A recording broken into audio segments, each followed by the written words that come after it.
konsultasi secara private, misalnya nanti jika ibu bapak membutuhkan support atau kesulitan ketika login ke Live Unpad.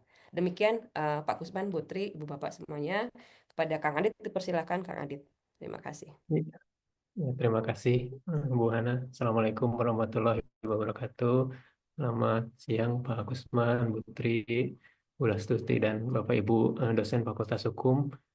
Ya, izin saya untuk berbagi terkait penggunaan Live Unpad di versi yang terbaru yang diupdate ya, yang versi terbaru 4.5 Bapak Ibu. Ya, sebelumnya saya akan sedikit sharing terkait eh, proses di live itu seperti apa dari mulai pembuatan mata kuliah sebelumnya ditawarkan oleh Prodi. Izin share screen Bapak Ibu.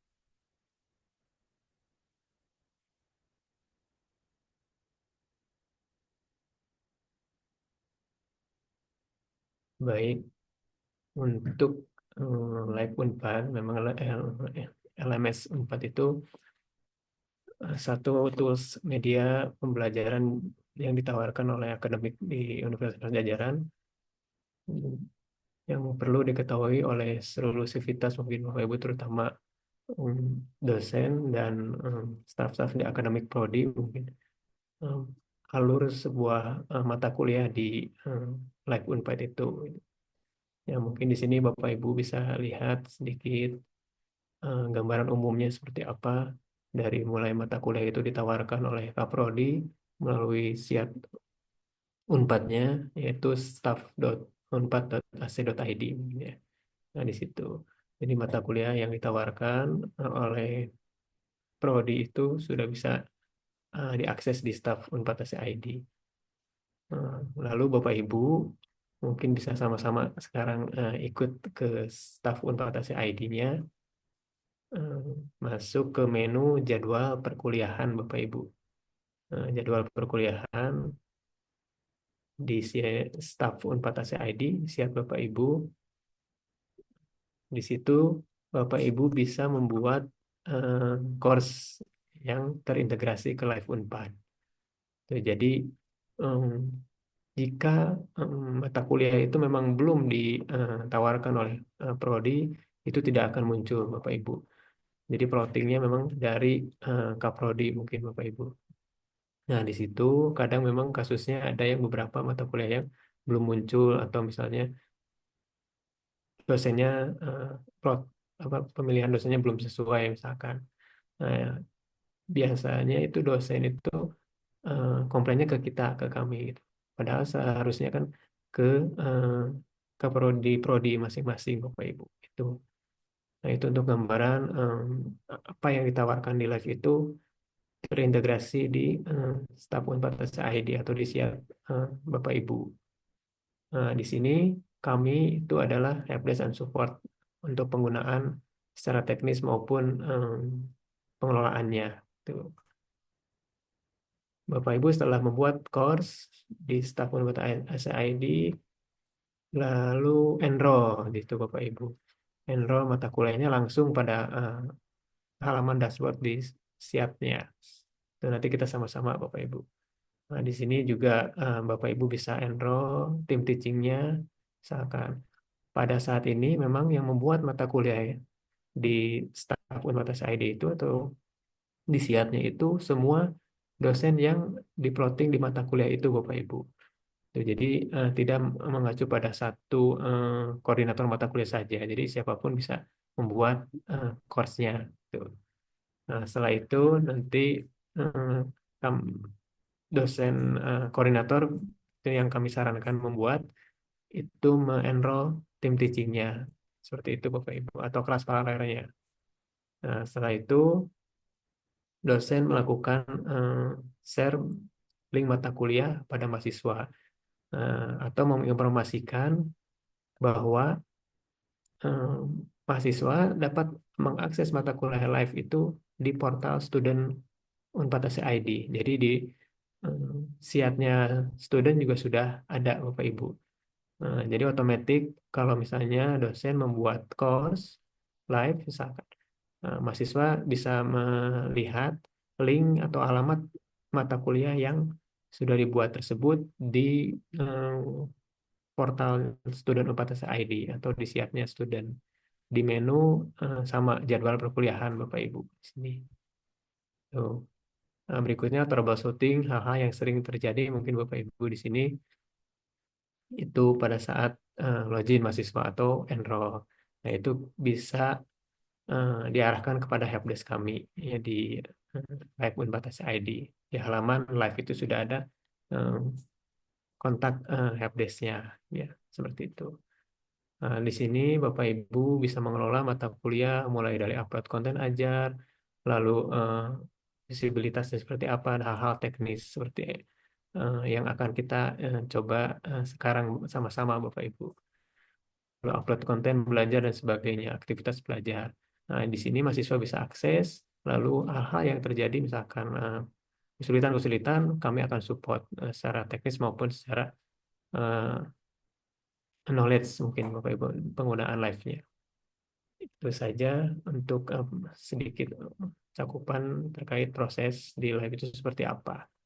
Nah, lalu di sini adalah life cycle atau course life cycle-nya Bapak Ibu di sini create course di Staff Unpad ID pertama, lalu eh, Bapak Ibu juga bisa menggunakan course yang lampau atau misalnya menggunakan konten-konten yang sudah tersimpan di mata kuliah yang sebelumnya di semester sebelumnya.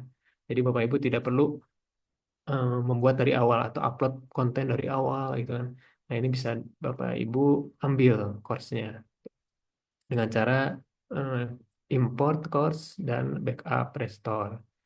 Tuh. Berikutnya juga setelah Bapak Ibu import mata kuliah yang akan dipakai kembali, lalu enroll partisipannya atau mahasiswanya. Pada saat enroll ini, mahasiswa juga bisa enroll manual, Bapak Ibu, enroll sendiri, mandiri. Jadi tidak perlu eh, memberikan atau enroll masing-masing satu-satu di checklist, tapi cukup Bapak Ibu untuk memberitahukan alamat linknya tadi. Lalu di situ ada gradebook setupnya, Bapak Ibu membobot nilai-nilai setiap aktivitas belajar. Eh, Selanjutnya adalah menambahkan konten belajarnya, add activity or resource. Lalu di akhir semester biasanya kan akan dilakukan assessment. Itu Bapak Ibu akan mengupload question pertanyaan-pertanyaan atau question bank di halaman question bank nanti di course Bapak Ibu. Nah, setelah selesai evaluasi biasanya Bapak Ibu mendownload hasil pembelajarannya dengan bentuk Excel Bapak Ibu untuk diupload ke nanti di siatnya Bapak Ibu. Itu karena memang untuk upload nilai belum otomatis terintegrasi ke siat Bapak Ibu. Jadi hanya untuk pembuatan course saja. Itu mungkin sedikit Bu Hana dan Bapak Ibu semua dosen di Fakultas Hukum untuk pola secara holistik bagaimana alur hidup sebuah course di Live Unpad ID. Berikutnya mungkin kita eh, langsung praktek mungkin Bapak Ibu ya. Pertama membuat course di Staff Unpad ID. Bu Hana mungkin boleh minta bantuan sedikit saya untuk memperlihatkan akses sebagai dosen di Staff Unpad ID. Saya Boleh. tutup dulu ya, Bapak Ibu.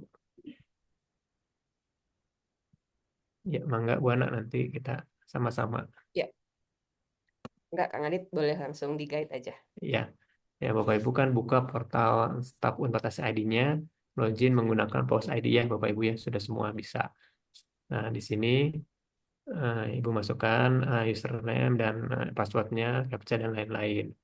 Nah, perlu diketahui mungkin Bapak Ibu ya, terkadang memang dosen-dosen LB atau dosen tamu itu belum bisa akses. Jadi Bapak Ibu harus enroll mandiri di course-nya nanti. Itu mungkin untuk awal pembuatan course. Jadi ini hanya untuk dosen yang sudah mempunyai eh, PAUS ID dan terdaftar sebagai dosen mata kuliah tersebut. Nah, berikutnya di menu perkuliahan, Bapak Ibu bisa klik menu perkuliahan, setelah masuk lalu ke jadwal mengajar. Nah, ini tadi kan. Nah, di sini di dashboard jadwal mengajar ini Bapak Ibu bisa melihat di kolom paling kanan itu Bu, ada action.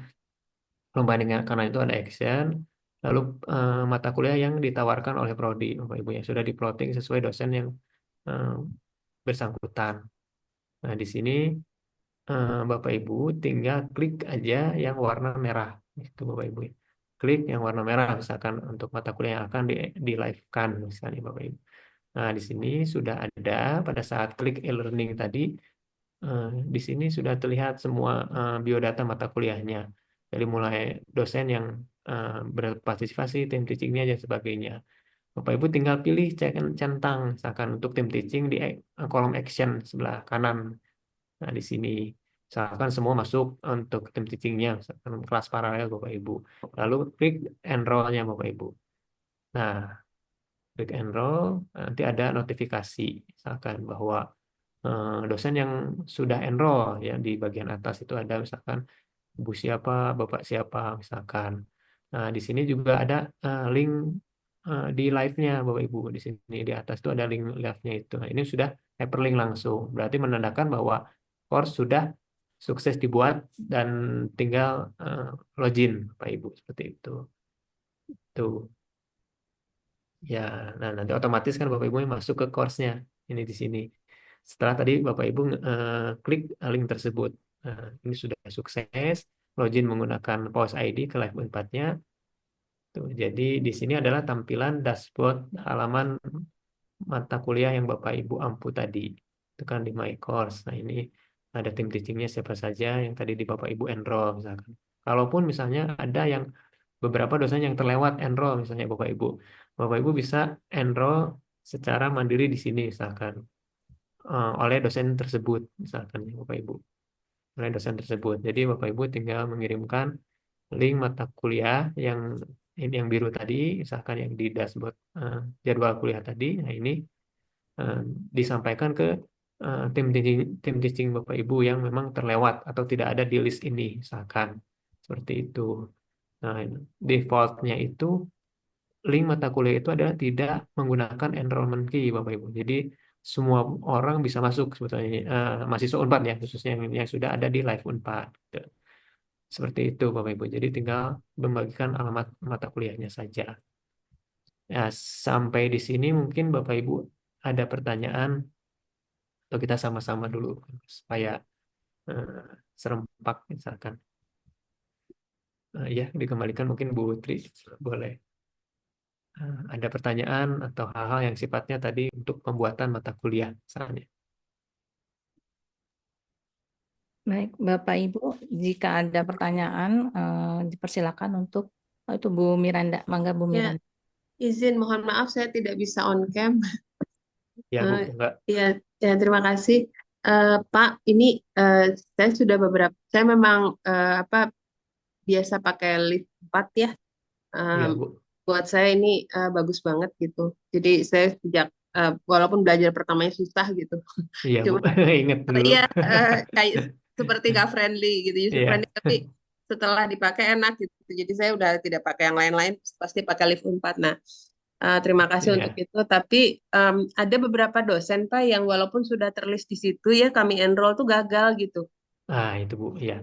Ya Nah, memang ya, sering nah terjadi. betul. Nah, terus kemudian begini Pak, saya perhatikan yang gagal itu biasanya yang bukan Unpad ACID apa ya, yang Betul, betul. Gmail dan sebagainya itu tidak bisa Iya, masuk ya. Nah, betul. itu satu. Tapi ada juga dosen-dosen dan ini ada yang senior Pak. Jadi saya agak tidak enak juga sama beliau gitu karena beliau tidak bisa saya enroll.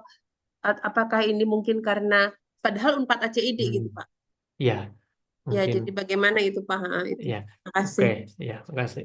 Ya baik Bu Miranda dan Bapak Ibu dosen semua, memang ini paling sering ditanyakan Bu, Bapak Ibu, paling sering ditanyakan.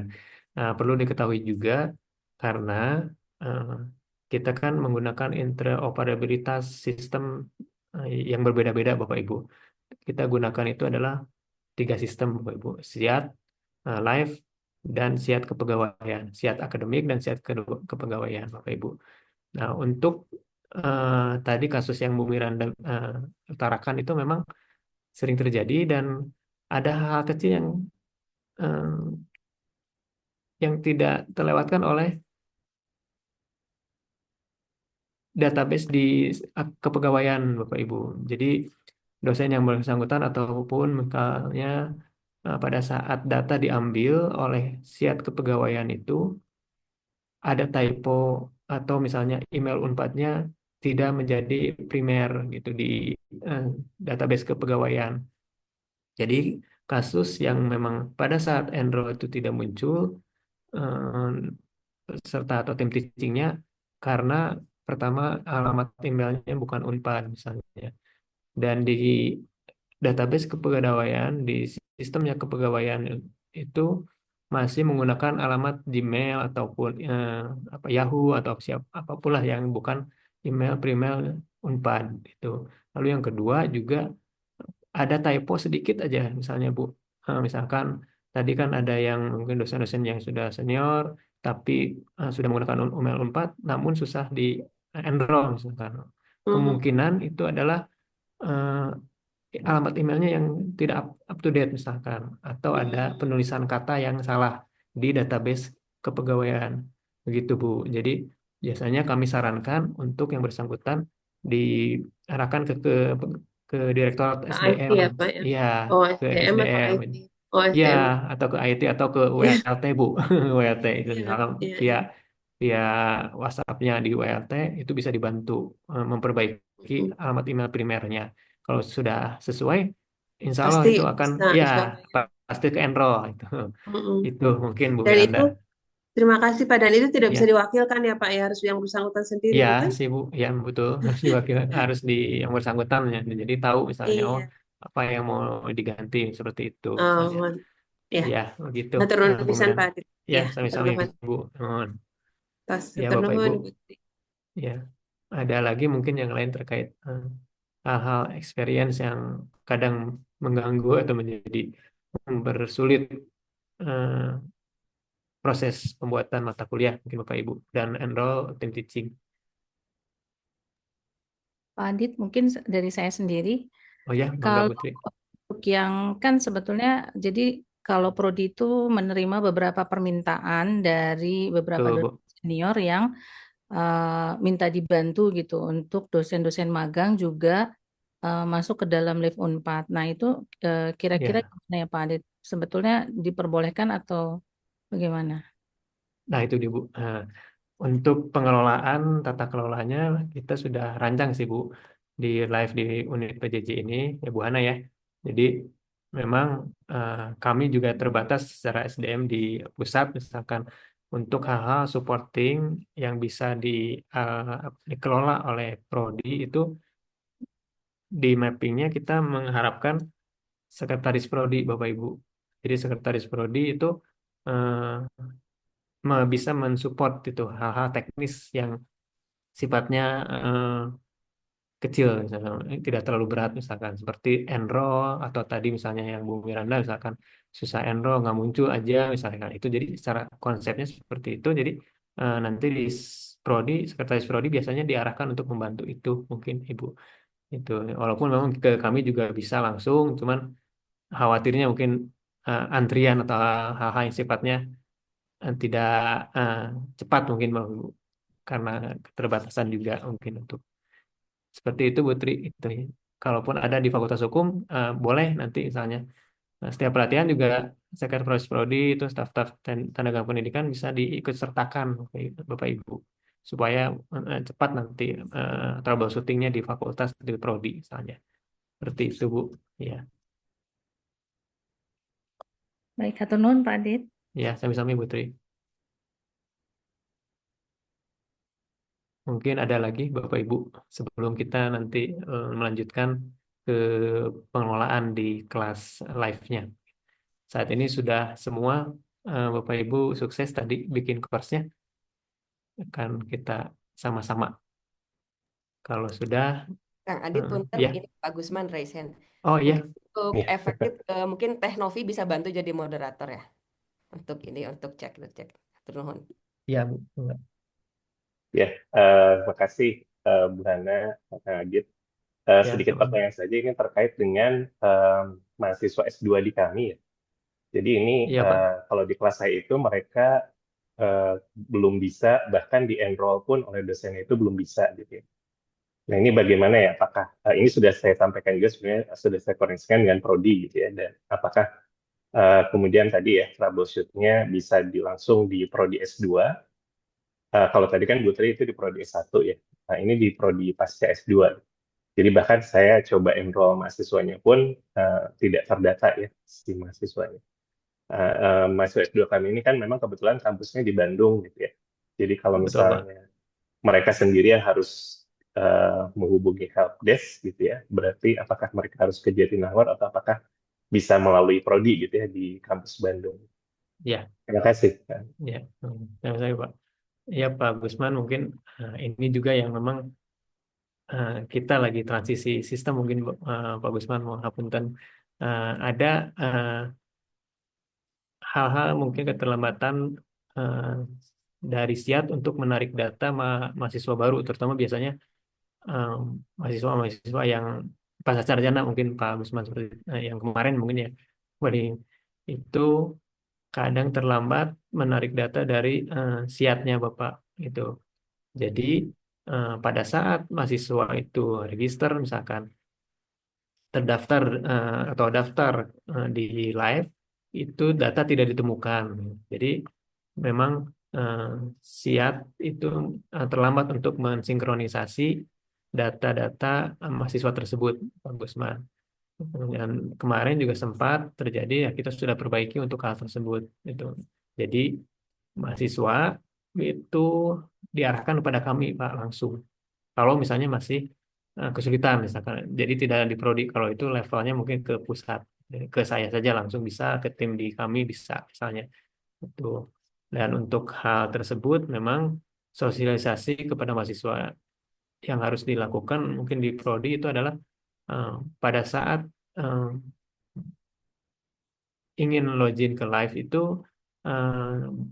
register dulu Bapak Ibu gitu. Jadi register dulu, klik register dulu dan ikuti panduan wizardnya. Nanti ada langsung login misalnya.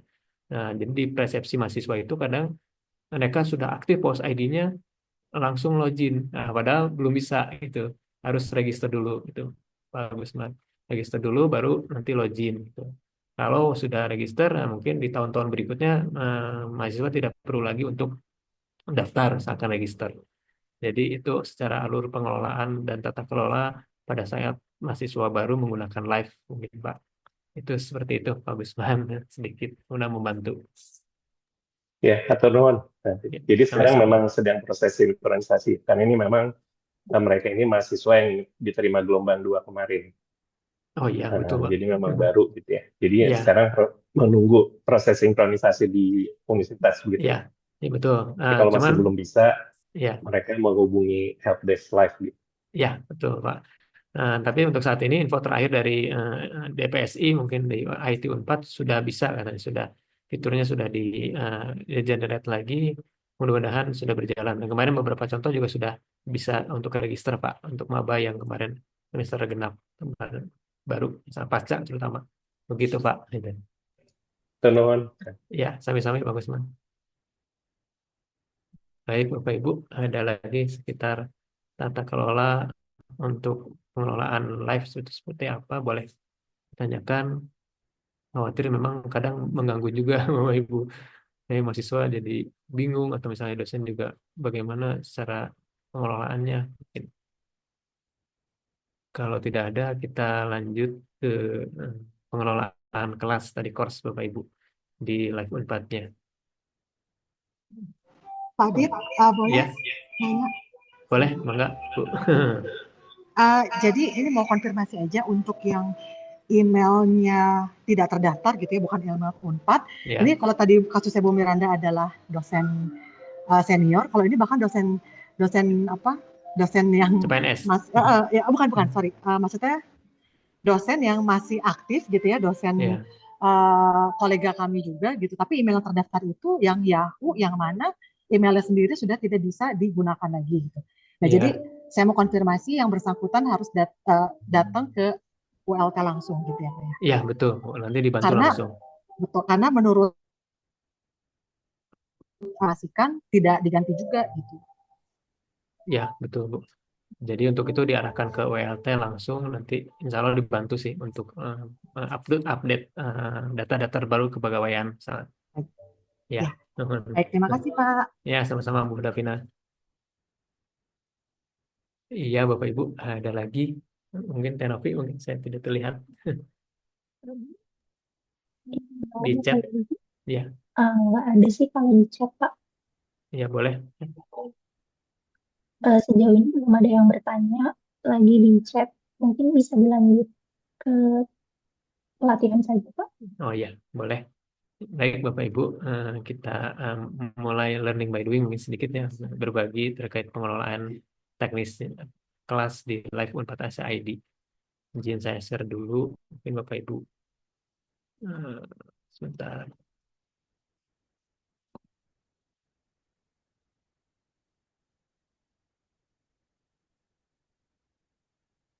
Baik, kita mulai saja ya Bapak Ibu ya, untuk pengelolaan secara teknisnya seperti apa. Tadi kan Bapak Ibu sudah sukses membuat course di portal Siatnya, di menu e-learning, dan otomatis nanti ada link yang muncul yang menandakan itu sudah sukses pembuatan course-nya. Bapak Ibu tinggal klik saja linknya dan akan langsung diarahkan ke halaman course yang Bapak Ibu buat barusan. Nah, nanti sedikit saya review terkait layoutnya Bapak Ibu ya. Layoutnya sedikit. Di sini ada menu untuk pengelolaan konten dan sebagainya. Nah, pada saat Bapak Ibu login itu akan diarahkan ke My Course di sini, Bapak Ibu. Lalu yang paling utama bagi dosen itu adalah mengetahui posisi turn editing on atau edit mode. Nah, itu kadang juga suka bingung misalnya di sebelah mana karena memang yang versi sekarang itu berubah, Bapak Ibu ya, berubah. Nah, Bapak Ibu tinggal klik masuk ke course yang Bapak Ibu buat barusan. Klik misalnya di sini sudah masuk semua ya Bapak Ibu. Nah, di sini untuk posisi mode edit itu di mana harus dinyalakan untuk mengupload ya mengelola course. Nah, itu ada di pojok kanan bawah layar sebelah sini Bapak Ibu. Kadang kecil jadi kan ini tidak terlihat itu misalnya. Kalau yang memang baru pakai misalkan agak agak bingung misalnya ini posisinya pasti defaultnya di sini. Itu dinyalakan, turun editing modenya. Nah, berarti yang kalau kuning seperti ini berarti sudah eh, bisa upload konten belajar Bapak Ibu. Nah, di sini menu utamanya adalah course, lalu setting, lalu partisipan atau mahasiswanya, misalkan peserta, lalu grades, report, dan hal-hal lain, misalkan di sini untuk fitur-fitur lainnya. Nah, di sini kita akan coba untuk menu basicnya saja Bapak Ibu, yang sering dipakai oleh teacher atau dosen dimanapun, misalkan menggunakan LMS. Nah, untuk layout, kita lihat di sini Bapak Ibu ya. Kita lihat. Nah, mahasiswa mungkin tidak disarankan mencari course di dashboardnya Bapak Ibu ya. Tidak disarankan langsung mencari course di sini misalnya. Karena nah, misalkan cari di sini karena akan duplikat gitu biasanya dan menyulitkan untuk mahasiswa itu sendiri. Nah, diarahkan mungkin mahasiswa untuk mengecek student Unpad ID-nya. Dan di situ kan ada kolom e-learning, nah itu tinggal copy paste dan eh, tempel di browser mahasiswa masing-masing. Mereka login langsung akan masuk ke course-nya gitu. Khawatir juga salah kelas Bapak Ibu. Kalau misalnya mahasiswa mencari mata kuliahnya di sini, misalkan. Apalagi kalau kelas-kelas paralel misalnya Bapak Ibu. Tuh, jadi diarahkan saja ke student Unpad ID. Di situ ada jadwal perkuliahan dan kolom e-learning. Seperti itu, Bapak Ibu. Nah, setelah partisipan di sini kita bisa cek, Bapak Ibu ya, akan di menu partisipan di sini. Nah, Bapak Ibu juga bisa enroll student misalkan di sini. Kalau misalnya ada tim teaching yang memang tidak terenroll, Bapak Ibu, nah Bapak Ibu karena statusnya masih teacher di sini defaultnya, yang bisa mengenroll itu adalah level yang paling tinggi, yaitu manager, Bapak Ibu. Nah, untuk hal ini nanti misalnya ada tim teaching yang mau masuk sebagai teacher di sini di course Bapak Ibu, enrollnya itu harus oleh manajer. Nah, manajer itu bisa diarahkan oleh kami itu ke tadi pengelola di prodi, misalnya sekretaris prodi. Kalau misalnya ada, boleh bisa mengontak kami atau saya Bapak Ibu untuk di sekretaris prodinya, dan nanti sedikit diberikan panduan untuk mengenroll, misalkan dosen senior atau misalnya yang tidak eh, terdata di siatnya atau seperti apa. Itu di sini bisa klik enroll. Nah, itu untuk level manajer yang bisa itu, dan akan diarahkan ke sekretaris prodi Bapak Ibu.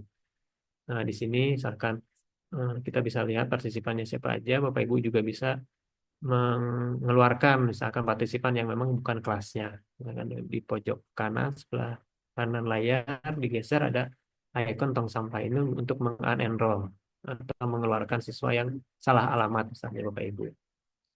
Nah, seperti itu. Lalu menu berikutnya di sini adalah setting. Setting itu tidak perlu diubah-ubah Bapak Ibu ya. Karena ini sudah default oleh sistem, jadi tidak perlu diubah-ubah. Nah, kalaupun misalnya nanti ada mata kuliah yang salah ataupun perlu dirubah, bisa kontak ke helpdesk ke kami, misalkan untuk mata kuliah tersebut misalnya. Karena secara sistem itu mata kuliah dibuat itu berdasarkan ajuan dari prodi, Pak Ibu, seperti itu. Kalau di prodinya salah penulisan, otomatis juga nanti di staffnya juga salah, ya otomatis ke sini juga akan salah, seperti itu, Bapak Ibu. Nah, berikutnya kita langsung masuk ke penambahan konten belajar, Bapak Ibu. Dari partisipan, lalu ke konten belajar. Sini, klik course, kembali lagi ke menu course. Nah, di sini edit modenya sudah dinyalakan. Bapak Ibu tinggal menambahkan konten belajar di sini, Bapak Ibu. Ya.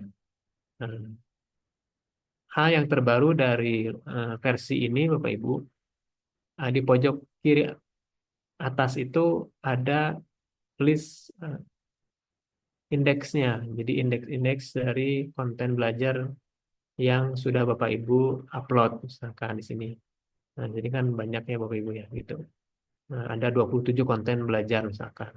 Jadi tidak menyulitkan student atau Bapak Ibu sebagai pengampu mata kuliah itu mencari scroll terlalu jauh ke bawah, misalkan. Itu yang terbaru dari versi ini. Cukup Bapak Ibu tinggal klik di sini indexing dari kontennya, misalkan. Bentar.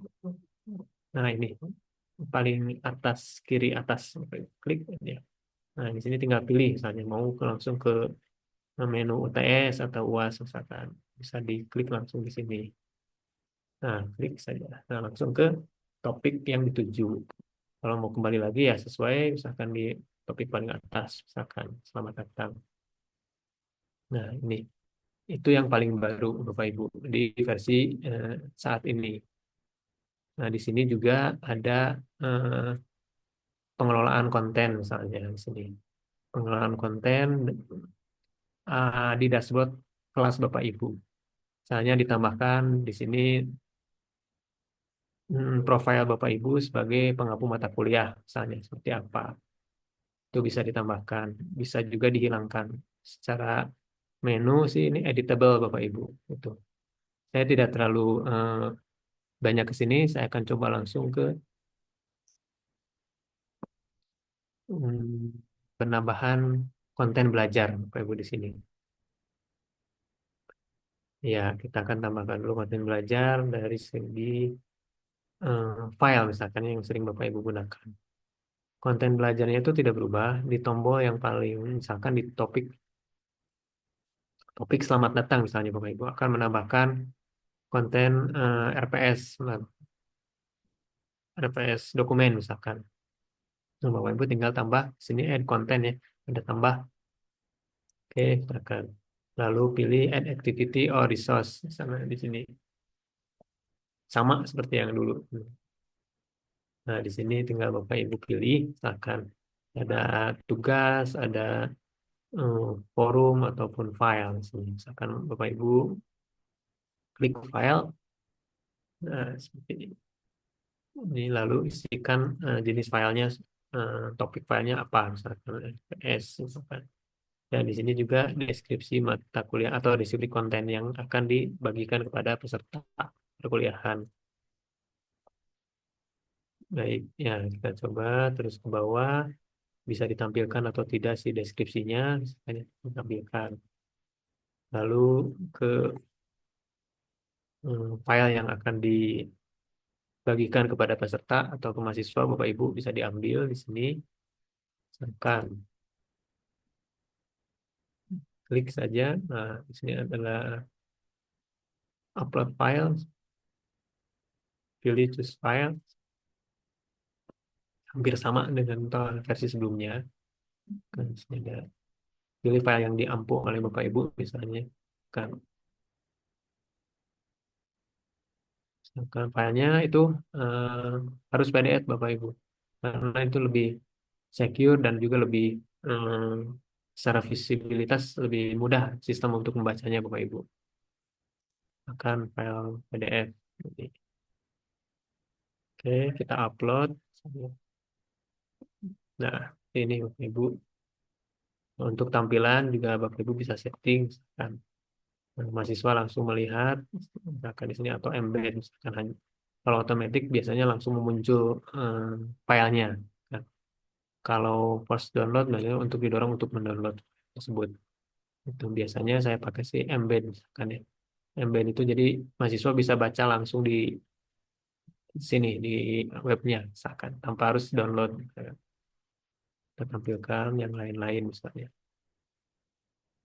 Oke, nah, yang setting untuk lainnya sih tidak perlu. Nah, ini adalah show on course page juga sudah ditampilkan di halaman depan, misalkan ya. Lalu restrict access, misalkan di sini restrict access itu ada di setiap fitur Bapak Ibu. Ini adalah prasyarat misalnya, prasyarat dalam mengakses konten ini, kan.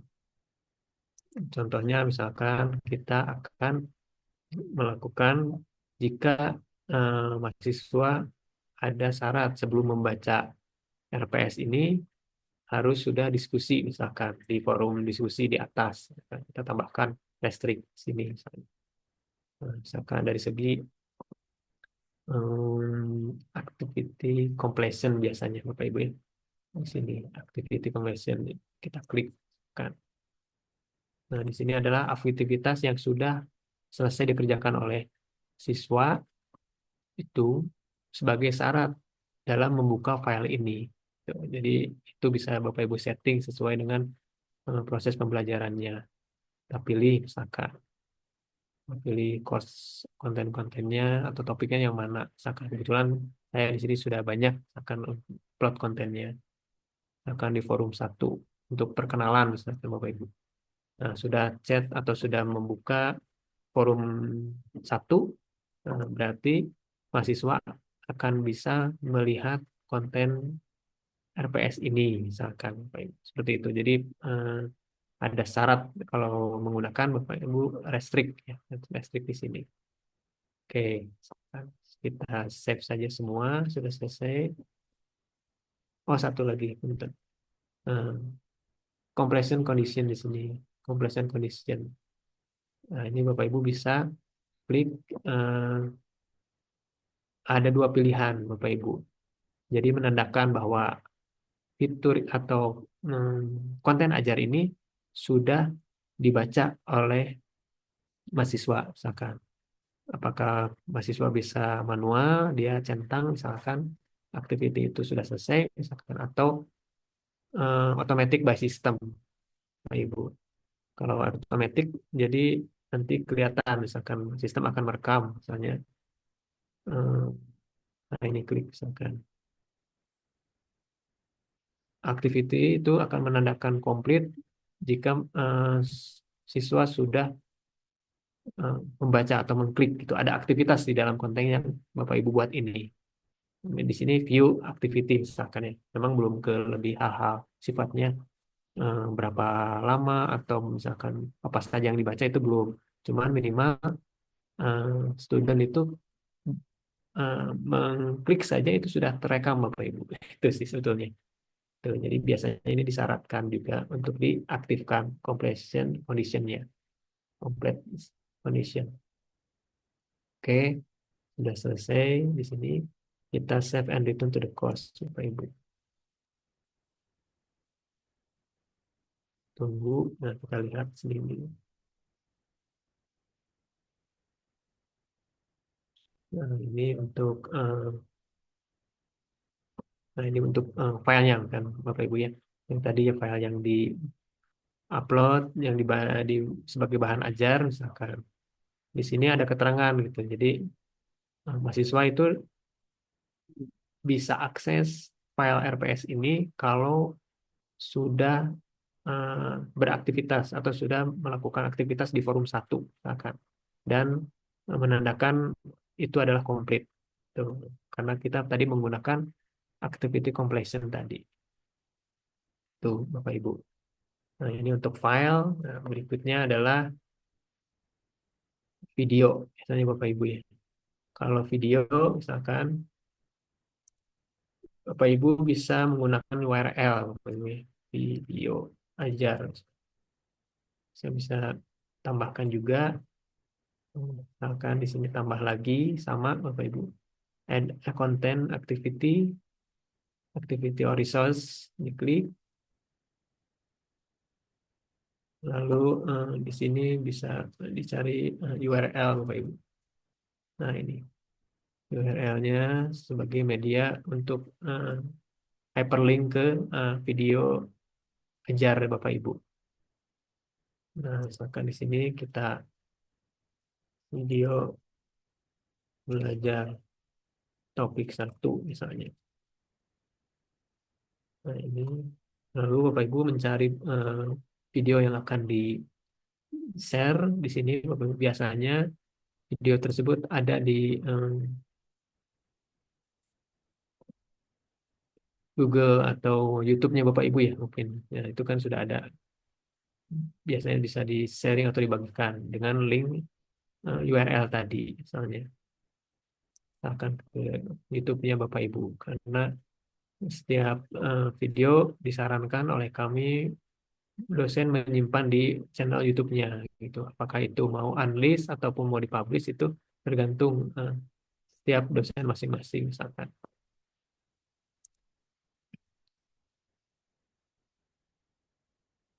Nah, kita share link misalnya. Nah, ini mungkin ada. Kita klik videonya, misalnya Bapak Ibu.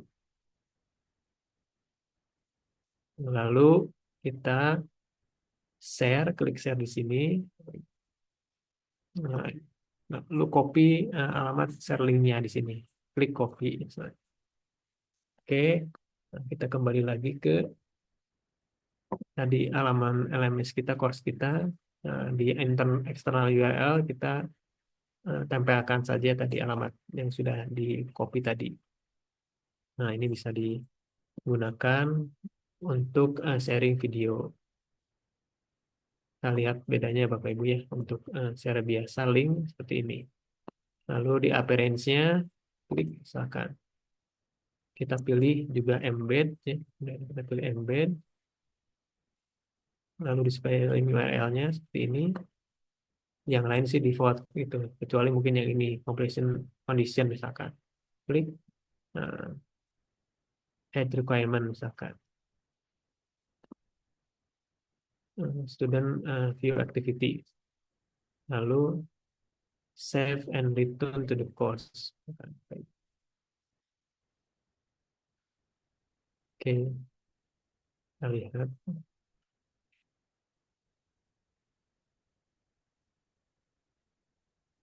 Nah, ini bentuk dua tadi konten belajar, misalkan ini untuk file di sini bentuknya, lalu untuk video ajar juga bisa seperti ini langsung hyperlink Bapak Ibu ya, klik misalkan.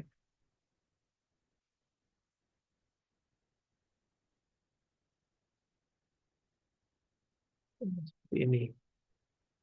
Bentar.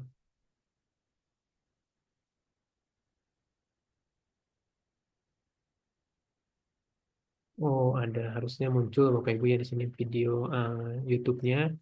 Kita lihat kalau kondisinya seperti ini. Kita lihat edit lagi di video belajar yang barusan kita buat. Misalkan bisa diedit menggunakan edit setting. Di sini klik saja yang tombol 3 di sini Bapak Ibu untuk mengedit konten belajarnya. Nih. Nah, kita lihat apakah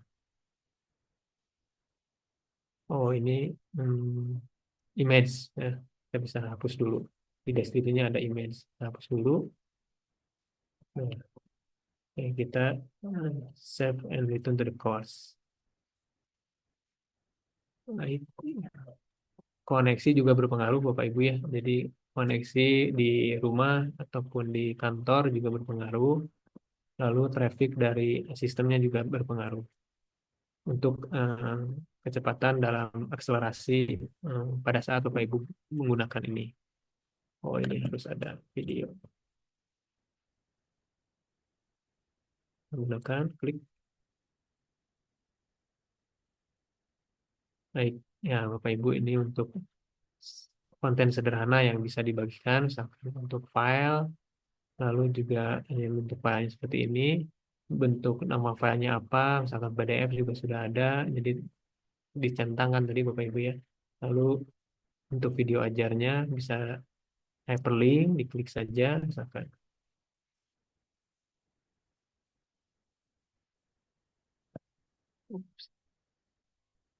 Nah, ini kan belum muncul ya Bapak Ibu ya, belum muncul. Nah, nanti kita lihat lagi ada di hal yang kurang tepat misalkan. Baik di sini di link videonya. Kita lihat link videonya. Sebentar. Copy paste. Nah, ini kita ulangi lagi. Klik. Ini bisa di copy. Misalkan ya. Takutnya tidak terambil Bapak Ibu. Di sini.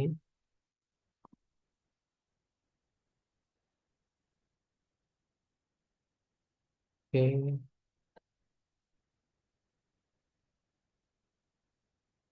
Nah, ke atas. Nah, ini Bapak Ibu ya. Oke, kita tulis dulu misalkan ini video disorot ya, kita tempelkan link di sini, klik lalu enter URL yang tadi di copy video, misalkan klik open new window, lalu update link, save and display.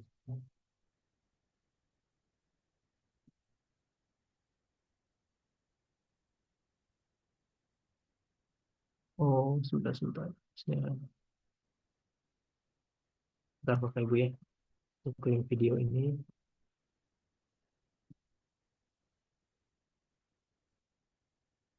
Ini lagi klik. Nah, ini kan sudah biru ya Bapak Ibu, jadi sudah menandakan itu hyperlink untuk ke video tersebut. Save and return to the course. Oke, kita lihat. Klik. Nah, sudah ada ini ya.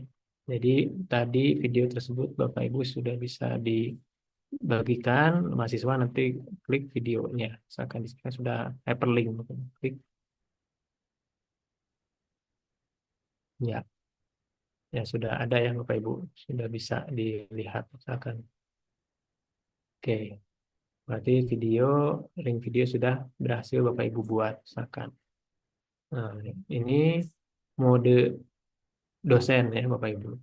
Nah, jika Bapak Ibu akan melihat mode mahasiswa seperti apa gitu pada saat mereka akses, Bapak Ibu tinggal alihkan mode sebagai student misalkan dengan mengklik misalkan di sini Bapak Ibu klik pojok kanan atas profile Bapak Ibu, klik, lalu switch rule to diklik.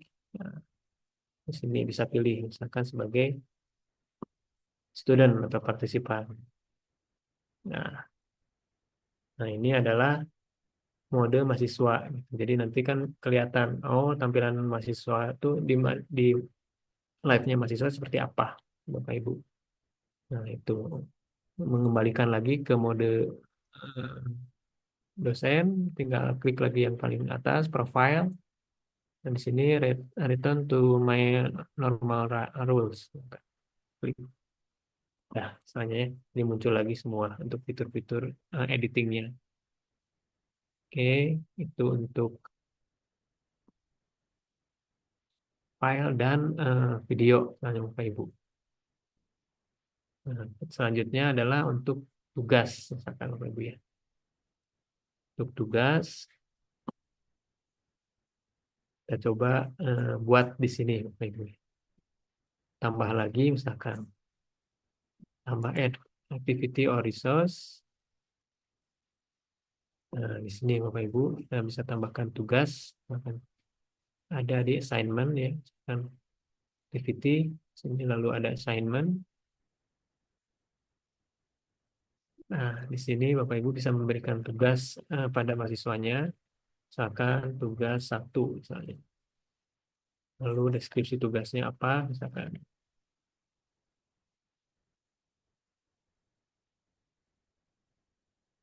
Misalkan tentang deskripsi tugasnya itu bisa dituliskan di sini Bapak Ibu. Nah, bisa ditampilkan juga, klik geser saja. Berikutnya adalah instruksi tugasnya, misalkan. Instruksi penugasan bagi siswa. Akan bisa Bapak Ibu dituliskan di sini di activity instruction misalkan. Nah, jenisnya bisa gambar, video misalkan atau link misalnya. Bapak Ibu bisa tambahkan. Misalkan akan menambahkan tentang debat misalnya terkait hukum di pendidikan pengadilan tinggi misalkan ada resource-nya Bapak Ibu bentuknya video. Nah, Bapak Ibu bisa tambahkan. Kalau misalnya tersimpan di YouTube channel Bapak Ibu bisa tambahkan linknya di sini. Misalkan disorot dulu, misalnya tambahkan diskusi misalkan atau debat tentang hukum apa misalnya, hukum cyber misalnya. Diklik, misalkan klik. Nah, lalu URL-nya juga bisa Bapak Ibu tempel di sini. Nah, bisa ditambahkan variatif ya Bapak Ibu ya. Bisa URL video misalkan. Kalau hukum sih biasanya melihat menganalisis debat misalnya ya. Setahu saya itu. Jadi bisa dari video yang sudah ada di channel YouTube Bapak Ibu tampilkan di sini misalkan ya. Seperti tadi misalnya. Nah, seperti ini. Di paste saja lalu validate create link misalkan. Nah, ini namanya misalkan mahasiswa atau apa misalkan tugasnya. Yang bisa instruksi review debat apa misalkan ya seperti itu Bapak Ibu. Nah, ini untuk memperlihatkan instruksi pembelajaran. Berikutnya juga Bapak Ibu bisa menambahkan file di sini untuk misalnya membuat resume paper ilmiah misalkan bentuk file ataupun misalnya hasil pembelajaran misalkan bentuknya PDF. Bapak Ibu bisa klik di sini cari filenya seperti biasa ya Bapak Ibu ya. Nah, berikutnya kita perhatikan hal yang penting untuk di setting mungkin di tugas ini adalah di availabilitas Bapak Ibu. Jadi misalkan di sini adalah allow submission form itu kapan tugas itu dimulai, dibuka, lalu due date. Nah, due date ini adalah akhir ditutupnya pengumpulan tugas, gitu kan Bapak Ibu. Nah, di sini akhir pengumpulan tugas itu ada 2 skemanya Bapak Ibu. Ada yang menggunakan due date, ada juga yang menggunakan cut off date. Misalnya, kalau misalkan kita menggunakan due date di sini, misalkan satu minggu misalnya di sini. Nah, 1 minggu di sini defaultnya langsung sistem itu mengarahkan 1 minggu. Jadi ditambah 7 hari biasanya dari awal pemberian tugas. Nah, di sini Bapak Ibu aktifkan ya, misalkan diaktifkan, itu mahasiswa yang terlambat pada saat mengumpulkan tugas, misalkan mengumpulkan tanggal 19 misalkan. Sistem masih bisa menerima jika ibu bapak mengaktifkan ini due date-nya. Tapi nanti dalam history reportnya mahasiswa tersebut akan ditandai merah. Nah ini kalau misalnya kita menggunakan due date. Kalau kita gunakannya cut off date, sistem itu akan menolak mahasiswa mengumpulkan tugas jika sudah masuki tanggal yang ditulis di sini di cut off date-nya. Maka jadi udah tidak bisa lagi menerima sistem itu. Otomatis tidak mengumpulkan mahasiswa. Nah, biasanya dosen itu menggunakan due date misalkan ya. Menggunakan due date saja untuk pengumpulan tugasnya.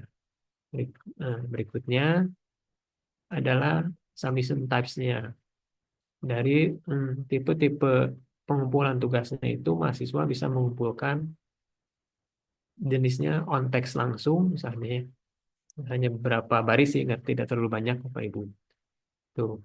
Atau misalnya mahasiswa bisa mengumpulkan file, misalkan. Jadi file submission.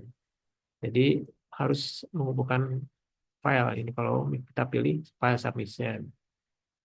Tuh. Lalu juga bisa Bapak Ibu setting di sini adalah number of upload maksimal uploadnya. Nah, di sini defaultnya adalah 20, tapi kami sarankan tidak terlalu besar Bapak Ibu ya, karena khawatir juga nanti membebani sistem dan mahasiswa juga akan lama ya untuk upload misalnya.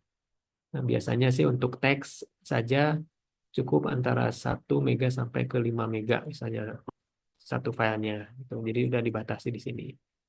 Oh, sorry kalau ini. Nah, di sini Bapak Ibu. Nah, ini. Jadi untuk upload maksimalnya Bapak Ibu tentukan misalkan untuk teks 5 mega misalkan. Lalu juga number upload filenya. Berapa kali mahasiswa mengupload itu biasanya menggunakan defaultnya 1 ya, Bapak Ibu, 1. Oke. Dan lain-lainnya sudah tidak perlu di setting, gunakan saja defaultnya misalkan. Lalu di sini juga ada grade-nya bagaimana, misalkan pengambilan grade-nya itu adalah biasanya di sini defaultnya 100 ya untuk maksimal grade-nya. Oke. Lalu di kategori juga tidak perlu, misalkan kalau Bapak Ibu sudah memberikan bobot tadi di grading, nah ini pasti ada ininya, bobot tugas misalkan pasti ada. Tapi di sini belum, jadi gunakan kategori saja. Oke, hal-hal lainnya cukup misalnya untuk pengumpulan dan membuat penugasan misalkan. Di sini ada completion condition ya, misalkan Bapak Ibu seperti biasa harus dicentang ini untuk menandakan bahwa mahasiswa sudah melalui proses konten belajar ini. Environment diklik view activity-nya misalkan. Atau make a submission ya. Jadi siswa sudah mengumpulkan tugas berarti menandakan sudah komplit misalkan. Oke. Jadi save and return to the course. Ya. Ya, baik Bapak Ibu. Di sini untuk file, lalu untuk konten-konten belajar bentuk video multimedia dan penugasan mungkin bisa Bapak Ibu coba atau bisa Bapak Ibu implementasikan nanti di course-nya masing-masing. Nah, sebelum lanjut ke yang lain, mungkin Bapak Ibu ada pertanyaan, mungkin boleh. Teh Novi ada yang bertanya atau bagaimana? Ya, mangga ya Pak Ibu, apabila ada yang ditanyakan terkait penjelasan barusan tentang cara menambahkan cara membuat tugas.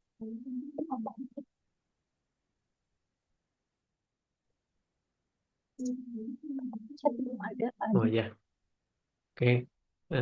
Sepertinya tidak ada ya Bapak Ibu ya. Sudah, insya Allah sudah karena memang ini dasar untuk pemberian konten di Live Unpad, misalkan, Bapak Ibu. Nah, berikutnya kita akan masuk ke pemberian kuis ya Bapak Ibu ya. Kuis atau tugas assessment misalkan seperti apa. Nah, kita coba ya ke submis ke kuis ya, untuk assessment seperti apa di Live Unpad. Oke, ini paling bawah.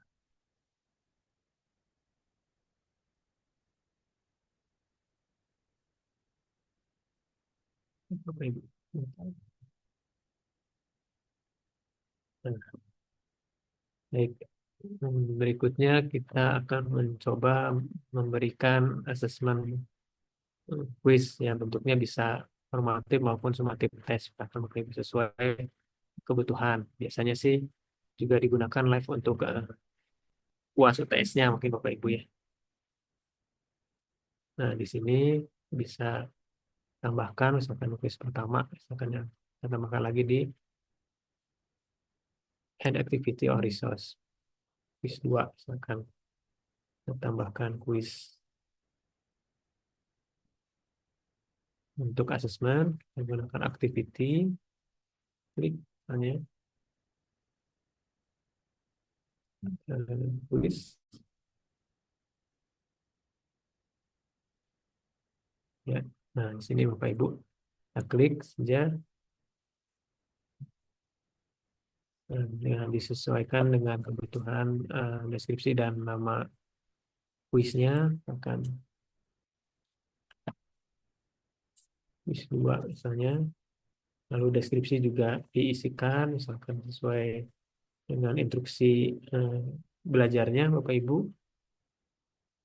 Oke, lalu waktu juga disesuaikan, misalnya waktunya kapan misalkan untuk buka kuis tersebut. Lalu setting berikutnya adalah time limitnya misalkan ya.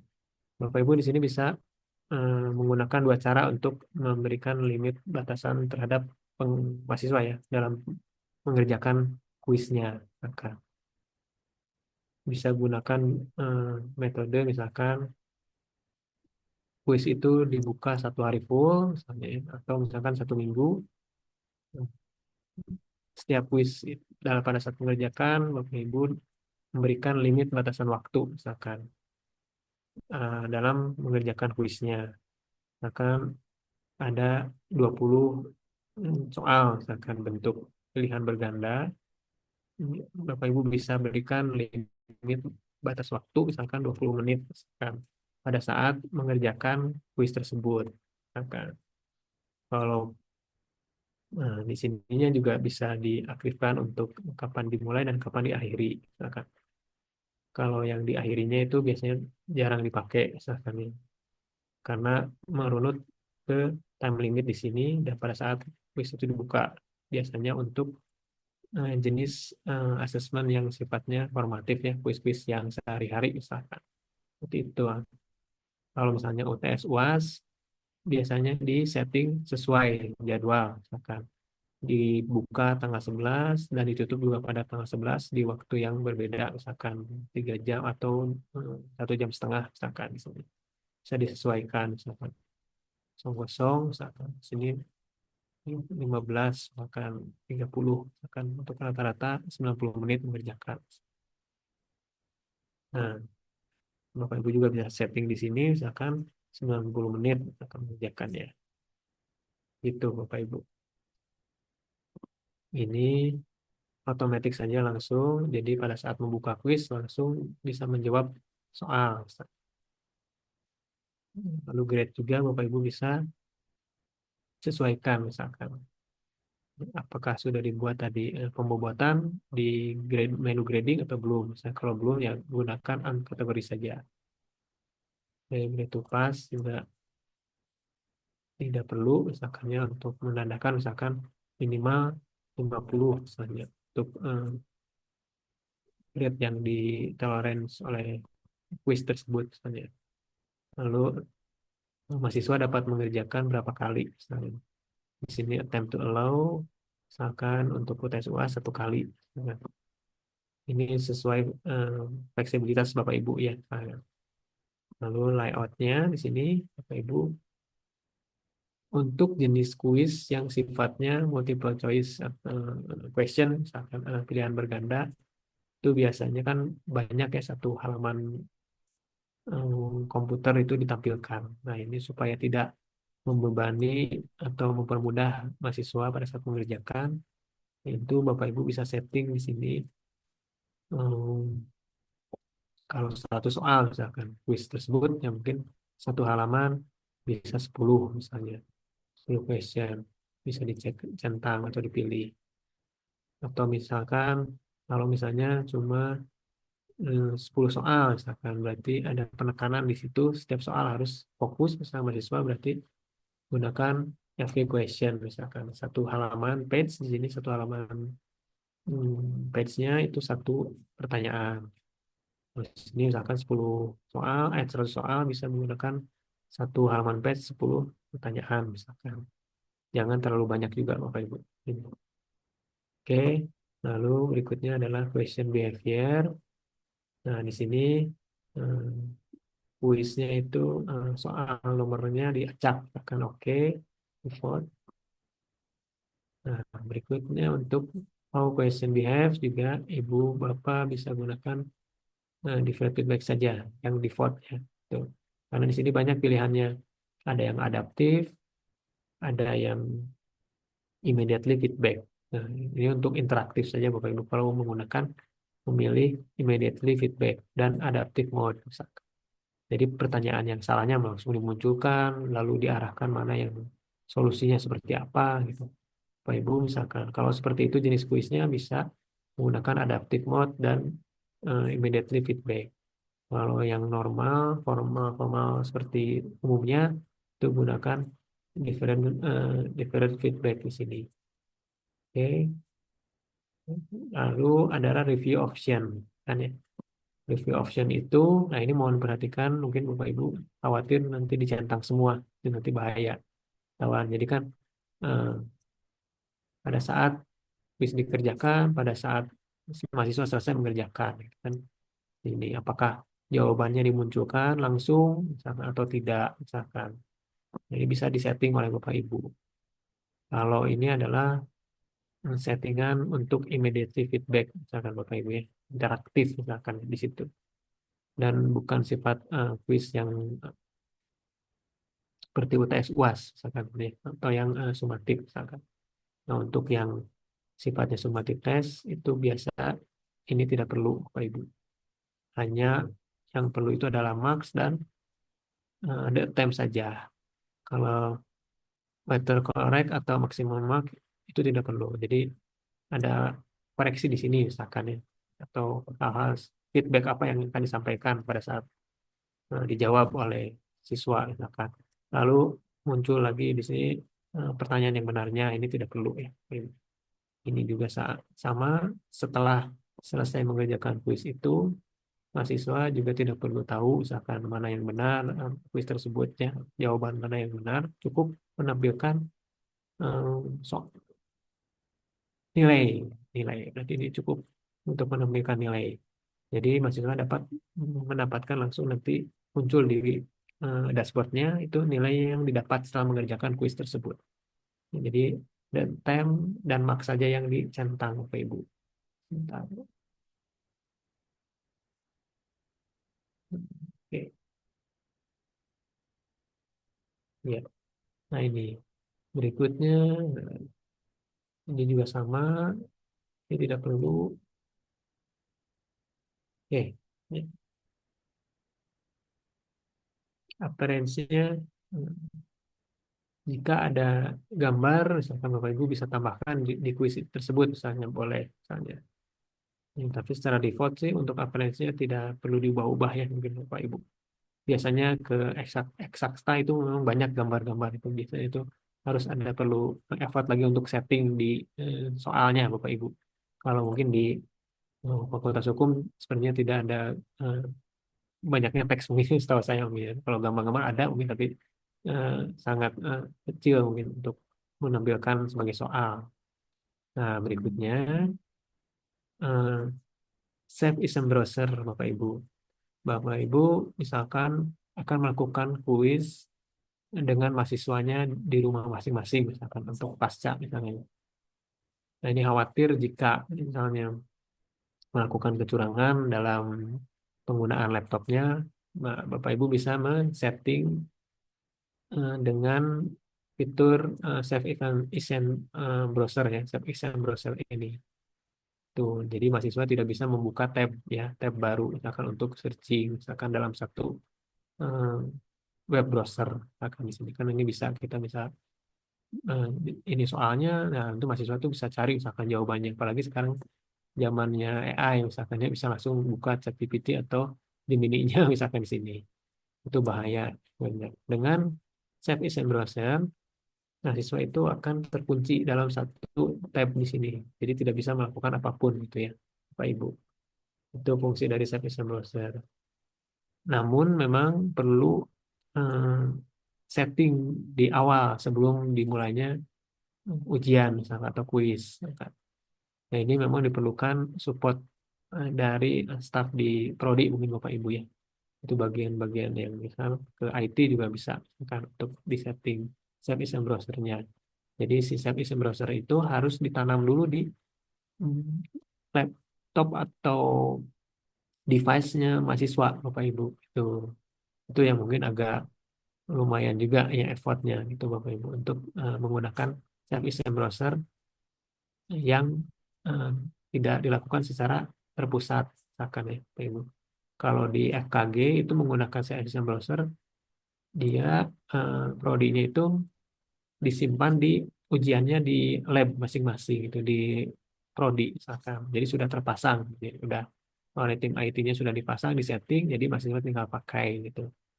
Seperti itu Bapak Ibu untuk memudahkan juga. Kalau misalnya untuk ujiannya di luar atau misalkan di jarak jauh, misalkan distance learning, nah itu memang harus dibekali dulu eh, instalasi, instalasi, cara settingnya kepada mahasiswa tersebut mungkin Bapak Ibu.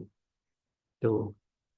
Lalu yang hal-hal lain terkait setting quiz cukup di sini, misalkan ya. Tadi juga restrict misalkan diperlukan, misalkan bisa ditambahkan ya tadi sama untuk settingnya.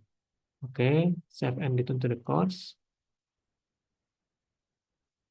Nah, di sini, oh sebentar. Sudah ada dua. Misalkan.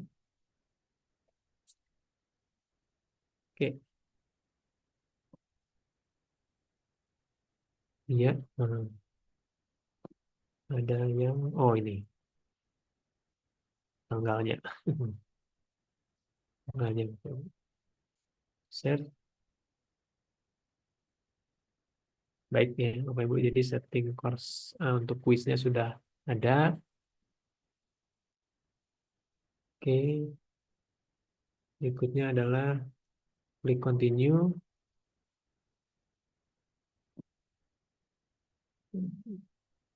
Berikutnya Bapak Ibu adalah menambahkan soal. Jadi kuis tersebut eh, kita tambahkan soal. Tambahkan soalnya di mana? Mungkin Bapak Ibu bisa ke menu yang paling atas di sini. Kita tambahkan soal di question bank di sini, Bapak Ibu. Nah ini question bank. Klik tekan di sini Bapak Ibu tinggal bisa menambahkan ya bank soalnya.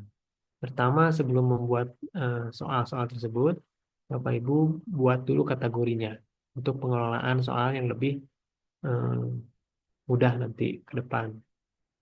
Oke, kita tambahkan kategorinya dulu Bapak Ibu. Tambahkan kategori dulu di sini. Setelah di question bank, kita tambah kategori. Klik di kategori di sini Bapak Ibu. Oke.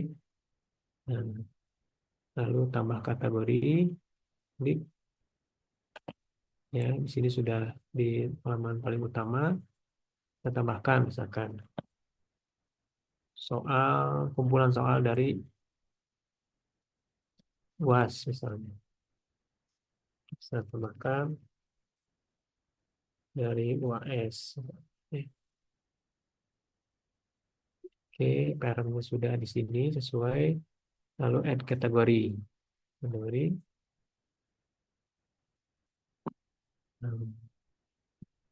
Soal UAS tadi ada di, bentar Bapak Ibu. Nah, di sini ya, Bapak Ibu ya. Soal UASnya ada di sini. Sudah selesai. Terbentuk untuk kategori kumpulan soal UASnya.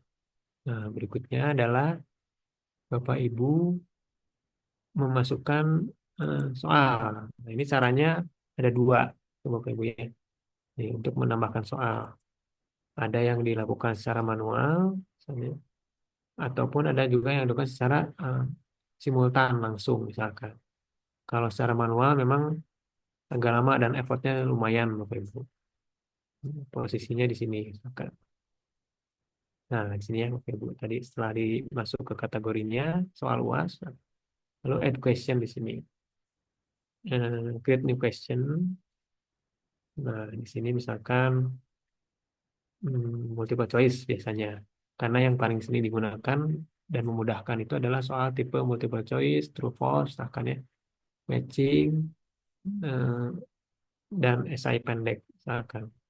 Kalau esai panjang sih belum ada mesin yang tertempel di live itu untuk mengkoreksi ya, itu Bapak Ibu. Jadi tidak otomatis nanti hasilnya. Tetap harus dikoreksi oleh manual dan dosen masing-masing. Jadi multiple choice itu kan langsung bisa keluar ya, nilainya dan hasilnya. Kita gunakan di sini untuk multiple choice, dan diklik. Nah, sini ya kita lihat kan di kategori kumpulan UAS, lalu kategori name itu diisi dari question name itu diisi adalah topik soalnya, misalkan topik soalnya. Topik soalnya misalkan di sini bab 1, misalkan. Bab 1 dari buku siapa, misalnya Bapak Ibu bisa mengkategorikan itu lebih ini lagi lebih struktur ya untuk jenis soalnya. Lalu di sini adalah question text, jawab pertanyaan soalnya misalkan. Lalu Bapak Ibu bisa yang lain di sini default saja dulu ya, default saja untuk mempercepat. Kan. Ini yang sedikit saya akan lihat secara manual itu seperti apa misalnya. Lalu di sini bisa soalnya jenisnya adalah multi answer allow atau misalkan hanya satu saja yang benar. Kalau misalkan yang atas dia pilihannya ada 2 atau lebih dari 1 yang benar misalkan. Nah, untuk standar yang one answer only, pilihan ini juga standar saja ini Bapak Ibu. Oke, yang lain default saja. Nah, ini tuliskan misalkan jawabannya. Dan jawaban 1 misalkan. Lalu berikutnya sampai 4 jawaban atau 5 jawaban misalkan. Nah, di sini kan ada grade juga tidak perlu ya, Bapak Ibu. Ini adalah bobotnya nanti. Misalkan kalau misalnya semua disamaratakan ya tidak perlu. Nah, di sini adalah feedback. Itu untuk apa? Feedback itu tadi misalkan kalau misalnya Bapak Ibu mau menggunakan kuis itu interaktif misalnya. Jadi ada respon yang langsung keluar pada saat siswa mengerjakan atau menjawab soal ini misalnya. Jadi feedback dari dosen misalkan di sini ya untuk yang pilihan pertama apa gitu kan. Kalau misalnya yang pilihan pertama misalkan yang benar kita pilih 100% misalkan. Nah, dari feedbacknya misalkan lucu misalnya seperti itu karena tidak dipakai ya dan memang waktunya lama juga nanti Bapak Ibu akan setting ini. Ini biasanya sih jarang untuk interaktif saja. Jadi kalau yang jawaban benar itu adalah 100%, yang lain dienolkan saja. Ini jawaban 2. Nah, ini jawaban 2. Bisa Ibu Bapak copy paste saja di bank soal yang sudah ada di file Word, misalkan di file MS Word-nya misalkan. Jawaban 3. Ini, Pak. Nah, oke, yang salah jangan dikasih bobot ya Bapak Ibu ya. Oke, non saja. Tidak. Di sini juga bisa ditambahkan sampai 5, 6 misalkan ya. Bapak Ibu bisa sesuaikan misalkan ya. Nah, ini bisa tambah lagi 3 sampai 3 pilihan. Oke, setelah selesai kita save. Makanya kita lihat satu soal sebenarnya bisa dibuat dengan manual. Baik, nah ini kan sudah sukses dibuat. Misalkan ini ada fiturnya untuk melihat, misalkan ya. Di sini kita klik, misalkan. Oke, nah di sini soal yang sudah dibuat barusan sudah ada ya Bapak Ibu ya di sini. Nah ini bab 1, misalkan soalnya apa, ini ready, misalkan ya. Kita bisa lihat. Oke. Nah, untuk manual tidak disarankan, jadi kita akan coba untuk Bapak Ibu membuat lebih mudah lagi. Nah, caranya seperti apa? Kita akan menuju ke website generate dari pembuatan soal yang simultan tadi.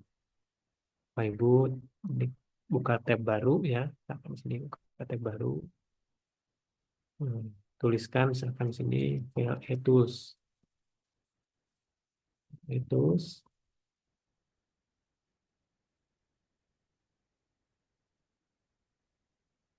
Sini Bapak Ibu. Oke. Sini ada model XML converter ya, Bapak Ibu ya. Klik saja.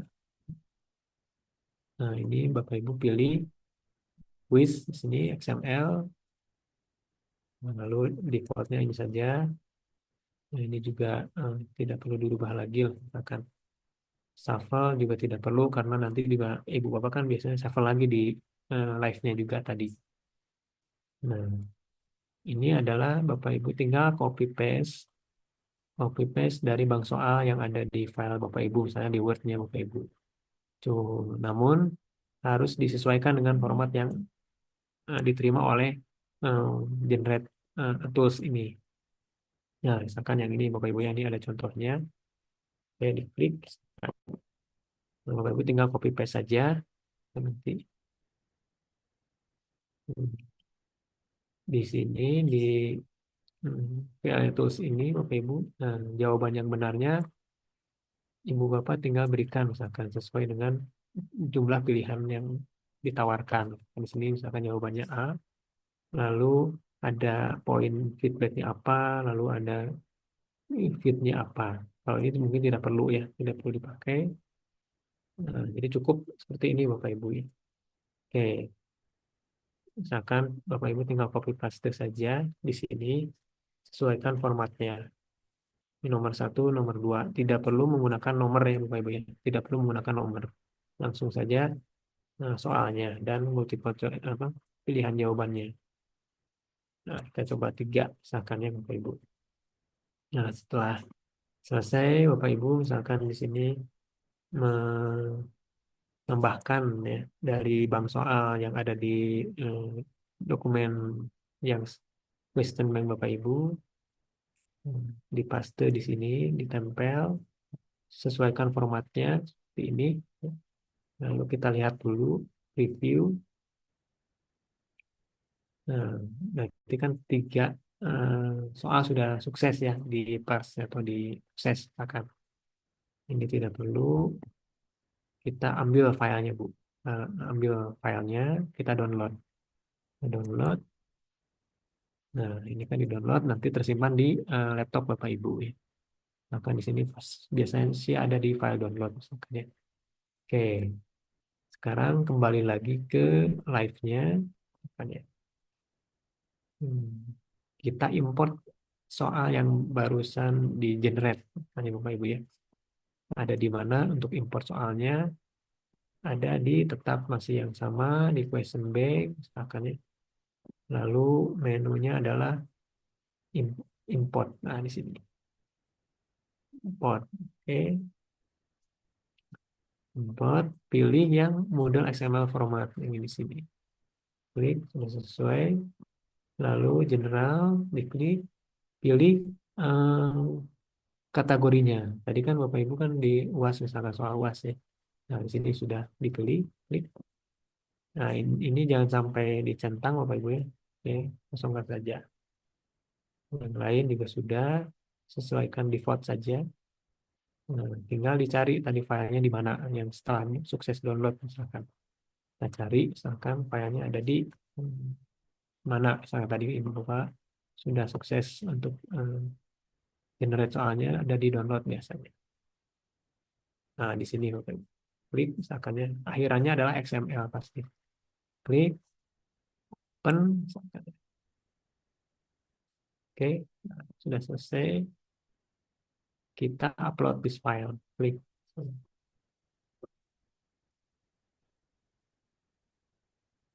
Setelah selesai, ada filenya, lalu kita klik import. Kita lihat Bapak Ibu. Nah, ini menandakan sukses ya di upload soal tadi. Soal yang Bapak Ibu buat di XML converter ini dengan editing seperti format ini ya, dengan mudah. Nah, tinggal copy paste dari soal-soal yang di file Word Bapak Ibu. Lalu di download ya, klik. Nah, hasilnya simpan di dokumen atau di laptop Bapak Ibu dan diambil lalu diimport. Nah, setelah itu hasilnya seperti ini. Jadi 3 pertanyaan sukses diimport misalkan ada di dalam course Bapak Ibu yang barusan dibuat. Continue. Oke. Sudah ada ya di sini nanti. Nah, kelihatan Bapak Ibu. Nah, di sini kan sudah ada nih 3 ya tadi yang di sini. Nah, kita tambahkan saja ke course-nya ya, ke kuisnya tadi. Kuisnya kita masuk lagi ke kuisnya dulu. Ada di kuisnya di sini. Course. Kita masukkan ke kuisnya di paling bawah. Oke.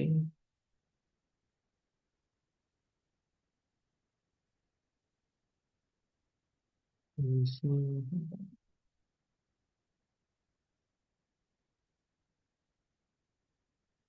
Nah, ini kuis 5 ya. Oke. Kita klik kuisnya. Kita tambahkan soal yang tadi diimport. Ini. Kita tambahkan soal, add question, klik. Nah, lalu ke bawah sedikit. Nah, ini kan ada question ya, menu questionnya. Lalu tambahkan tadi 3 soal tadi yang sukses kita import di menu add di sini add dari mana tidak bentuk manual tapi dengan question bank dari question bank klik muncul. Nah, ini ya Bapak Ibu ya, dari question bank itu muncul ini tadi yang sukses dibuat adalah ada di kategori UAS. Nah, di sini kategori UAS. Kategori UAS. Oh, ini nih. Nah, nih.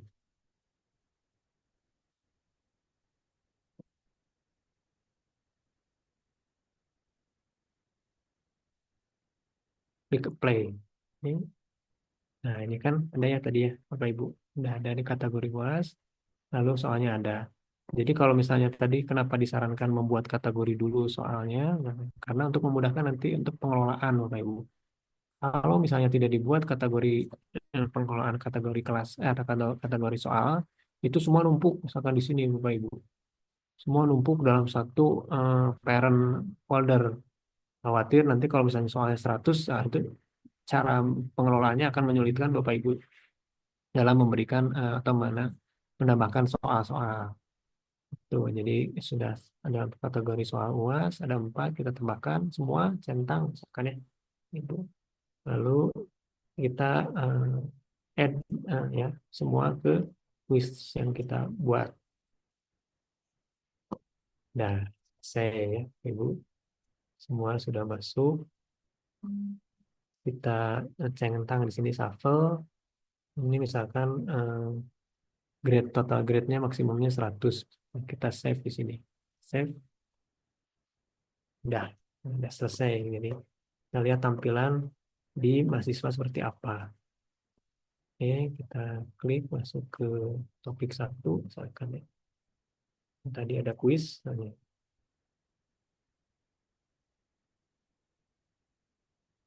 Quiz 5. Quiz 5 itu ada di ini. Quiz 5. Hmm.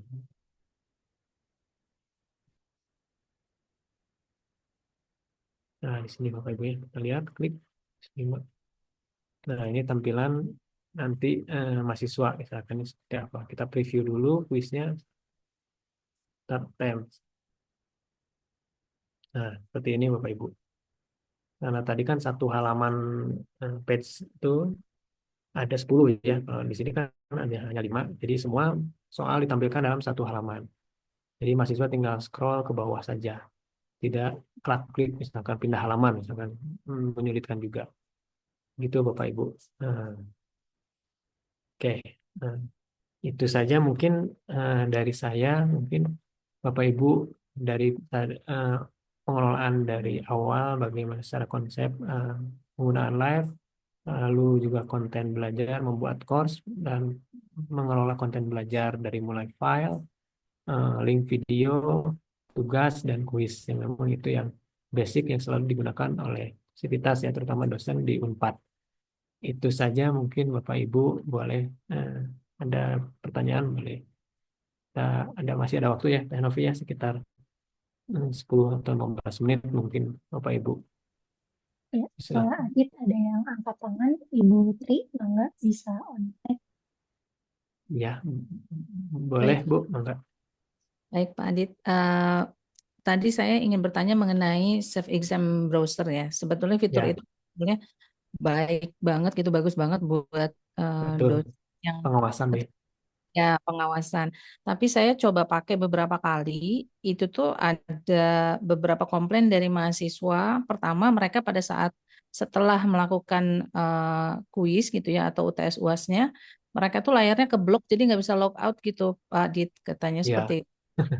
Kemudian, nah itu setelah itu kan ya saya sebagai dosen kurang paham juga ya karena saya pikir kan itu fitur bagus. Saya coba ternyata menyulitkan mahasiswa gitu pada akhirnya. Nah itu sebetulnya bagaimana ya penggunaan untuk service ya, itu.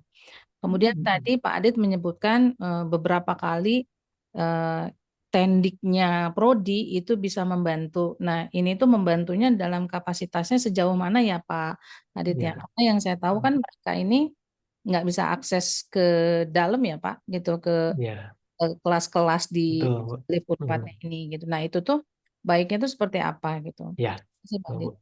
Ya, mungkin yang pertama dulu mungkin Bu Tri ya.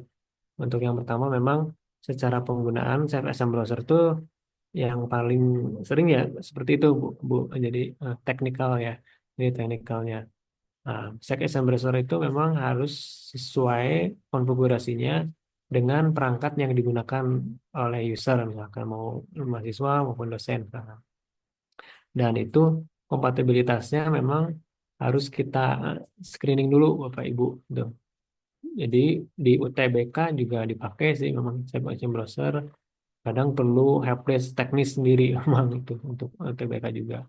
Jadi si um, sistem operasinya juga itu berpengaruh terhadap nanti fitur yang akan digunakan misalkan dalam web browser. Jadi sinkronitas antara sistem operasi dari si perangkatnya, misalkan menggunakan laptop di situ iOS atau misalkan Windows, misalkan itu Bu. Lalu juga updating dari web browsernya itu yang harus sinkron dan diterima oleh web browser. Nah, jadi tiga komponen ini memang harus sesuai Bapak Ibu. Kalau misalnya satu saja misalkan tidak tidak sesuai misalkan dari segi eh, sistem operasinya ataupun dari segi web browsernya misalkan dan sistem browsernya sendiri misalkan tidak diupdate misalkan itu akan muncul kendala-kendala yang minor tapi akan menjadi besar misalkan jadi akan menyulitkan juga tuh. Jadi saran sih kalau yang di eh, kita memang banyaknya yang dipakai di lab Putri. Jadi kalau di lab itu kan terkontrol, jadi kelas kontrol gitu. Kelasnya terkontrol dan perangkat medianya juga sudah fix gitu Bu. Jadi memudahkan untuk hal-hal troubleshooting teknis. Itu memang kalau diserahkan ke semua, misalkan ke user mahasiswa misalkan, wah, atau kita cukup beri kepanduan teknis teks misalkan atau video juga itu kurang kurang efektif mungkin karena setiap user atau mahasiswa beda-beda untuk kapasitas literasi teknologinya misalkan. Jadi itu perlu jauh-jauh hari memang harus ada support teknis khusus Bu. Kalau itu kalau saya sarankan seperti itu. Jadi nggak Ya, recommended untuk kita iya gunakan Bu. tes UAS gitu ya Pak ya? Iya, betul. Apalagi kalau UTS UAS, Bu. Kalau misalnya yang sematif itu kan agak lumayan juga, Bu, ya gitu. Wah, nanti hektiknya di situ. Misalkan dosennya belum apa, jadi malah ke dosen semua gitu kan. Khawatir juga. Kasihan misalkan. Terus mahasiswa juga motivasinya juga menurun atau dampak-dampak di luar itu kalau misalnya kendala teknis tidak ada penanggulangan yang cepat misalkan. Karena mahasiswa kan udah mah telat, wah, jadi itu susah akses, misalnya jadi panik gitu. Kalau di FKG sih dipakai memang karena kelas kontrol Bu, jadi enak mereka tuh untuk akomodir student-studentnya seperti itu Bu. Tuh. Kalau yang kedua, kita berikan akses sebagai manajer Bu. Jadi nanti prodi misalkan Putri di prodi untuk yang pasnya maupun di yang S1 misalnya eh, serahkan saja namanya pada kami Bu. Itu nanti kami minta nama siapa untuk dilihat misalkan karena kita akan berikan akses misalkan atau kita train dulu sedikit misalkan ya, oleh saya langsung misalkan untuk pengelolaan jika ada hal-hal troubleshooting yang sifatnya minor misalkan tadi enroll atau misalnya tidak bisa login karena seperti itu. Jadi ada di fakultas yang atau di prodi yang standby gitu Bu, tidak Yang kemarin memudahkan. diminta Ya, untuk ini bukan Pak, yang diminta untuk mereka ikut pelatihan iya kemarin Bu, betul ya. Bu, betul. Oh, Iya, berarti itu tindak lanjutnya kita mengajukan nama iya, orang-orang. betul Baik. Bu. Iya, ke saya aja langsung boleh Bu. Itu. Nanti kita akan komunikasi itu caranya gimana supaya hal-hal yang sering, yang minor tapi memang membuat kesel juga kalau misalnya user itu gagal login atau enroll itu Bu. Seperti itu. Iya, mungkin itu Bu Tri. Ada lagi mungkin? Atau nuhun Pak, sudah Ya, sami-sami Bu Tri. yang lain. Yang lain mungkin Bapak Ibu enggak. Enggak, semangat Bapak Ibu. Apa ada yang ditanyakan? Ya, jadi yang Fakultas Hukum biasanya bulain yang sering pakai. Atau sekarang sudah rata Bu ya. Kalau dulu kan bulain sering pakai. Ya, mangga ada Pak Gusman. Ya, eh, Pak Ya, Adit, punten mau ya. mengkonfirmasi saja, ini terkait dengan fitur assignment Turnitin. Oh iya Pak. Ini berarti sudah ya, bisa terintegrasi ya dengan Turnitin yang bisa diakses mahasiswa. Karena kemarin kan sempat Ya, Turnitin itu kalau tidak salah sempat tidak bisa diakses ya. iya karena ini perpanjangan ini Pak kontraknya yang lewat SS. Iya, iya sekarang Jadi sih berarti sudah. sudah aman ya, Ya, sekarang bisa kita gunakan lagi ya. sudah bisa Pak itu karena kalau untuk Ya. Tunitin juga ada di PNG Pak, Direktorat PNG. Kalau kita sih memang alat atau medianya bisa di live ini sudah ada gitu Pak. Gitu. Ya. Iya, Nah, itu kemudian Pak mungkin Gusman. kalau boleh ini sedikit mungkin lebih ke tampilan ya, Pak Oh Adit, iya atau boleh. mungkin ini masih mungkin proses ya. Jadi Iya. seperti profil kita itu nggak bisa muncul ya fotonya. Terus ada beberapa gambar yang tidak bisa muncul. Itu apakah Oh iya. memang sedang dalam proses atau bagaimana ya? Hmm. Kalau profil tuh yang di profil ininya Pak ya, yang paling atas pojok kanan atas ya Pak ya di sini ya. Jadi biasanya Profil. itu kalau yang di edisi live yang lama itu muncul ya. Oh iya. Tapi sekarang ini kayak jadi broken gitu sih linknya. Oh iya Apa itu. harus Jadi iya. dimasukkan profil baru atau Iya. bagaimana ya? Oh, untuk profil mata kuliah mungkin Pak ya di situ. Ya, mata kuliah dan juga profil User. picture kita ya, Iya. dosennya. Iya. Oh jadi untuk migrasinya memang tidak semua konten yang terbawa sukses mungkin Pak Gusman pada saat yang di reguler ke sini ke yang versi baru. Tapi secara umum sih memang bisa dapat diambil semua untuk migrasi secara data gitu. Ada beberapa yang terlewat, Bapak Ibu bisa tambahkan misalkan untuk yang di profil atau gambar-gambar profil mata kuliah Tanya Bapak Ibu kan bisa langsung tambahkan di menu setting di sini, misalkan di course-nya, lalu ada menu setting, misalkan. Lalu memang yang ini tidak terbawa, Pak Gusman, yang apa, profil gambar dari mata kuliahnya yang biasa di sini. Kita bisa ditambahkan mungkin mandiri oleh Bapak Ibu dosen. Nah, tidak semua terbawa, misalkan.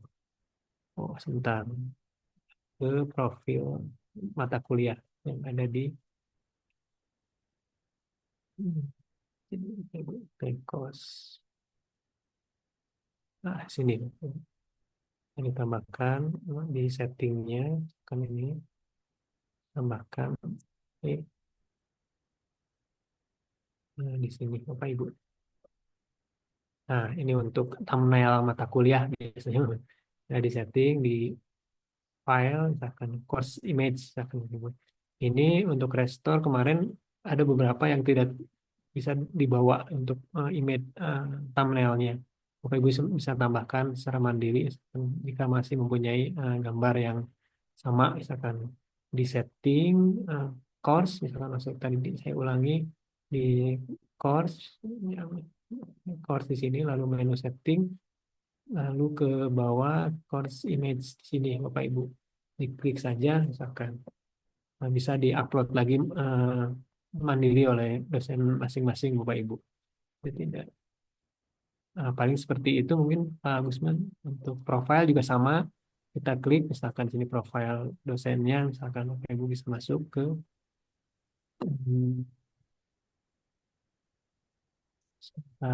di sini profilnya.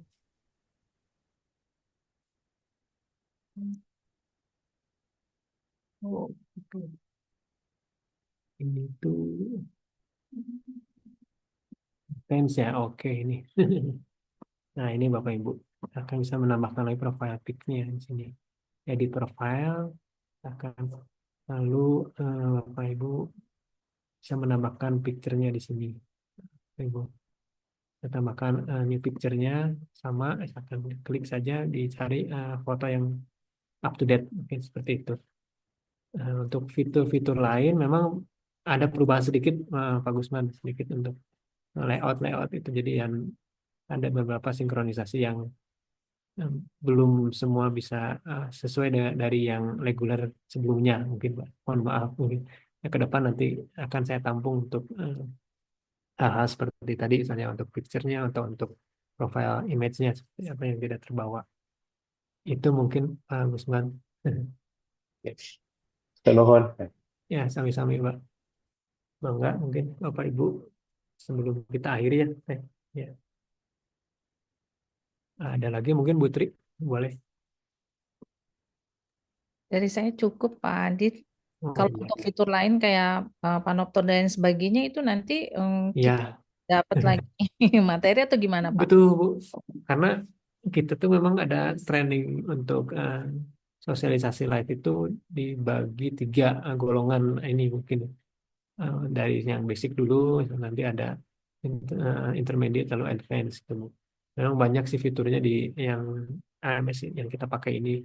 Jadi kalau misalnya semua juga takutnya nanti ada hal yang kurang efektif mungkin dari syarat pemakaiannya. Nah, kita terima misalnya Ibu Tri misalkan mau menggunakan fitur interaktif, menggunakan H5V, atau misalnya mau menggunakan Panopto, karena kan sekarang sudah disarankan video ajar itu disimpan di Panopto, mungkin tidak di YouTube atau Google for Education-nya Bapak Ibu misalkan. Nah, boleh nanti ada di topik materi selanjutnya. Itu fiturnya lengkap Bu, banyak juga.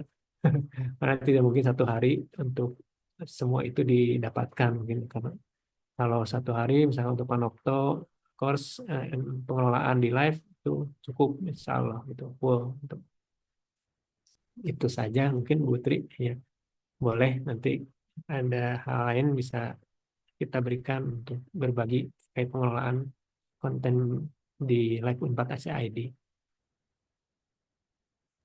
Iya, kalau tidak ada mungkin Bapak Ibu, Alhamdulillah sudah sampai di sini, cukupkan untuk pengelolaan live LMS versi terbaru di versi yang 4.5 ini untuk level yang standar ya Bapak Ibu ya, basic mungkin. Nah, untuk ke depan, untuk pengelolaan yang lebih lanjut lagi atau fitur-fitur yang lebih lengkap, bisa Bapak Ibu menghubungi kantor Pusat Pendidikan Jarak Jauh 4 di Direktorat Akademik. Bapak Ibu, Pak Gusman dan Bu Tri dan Bapak Ibu semua.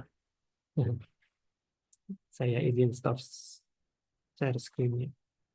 Ya, itu saja mungkin Bapak Ibu dari saya.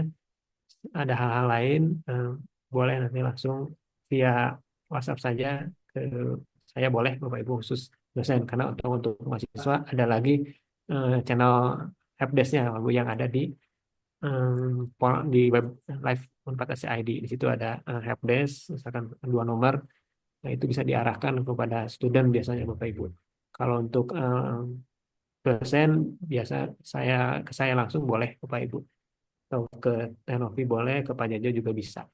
Itu saja mungkin dari saya, Ibu, Bapak, Pak Gusman, Bu Tri, dan semua.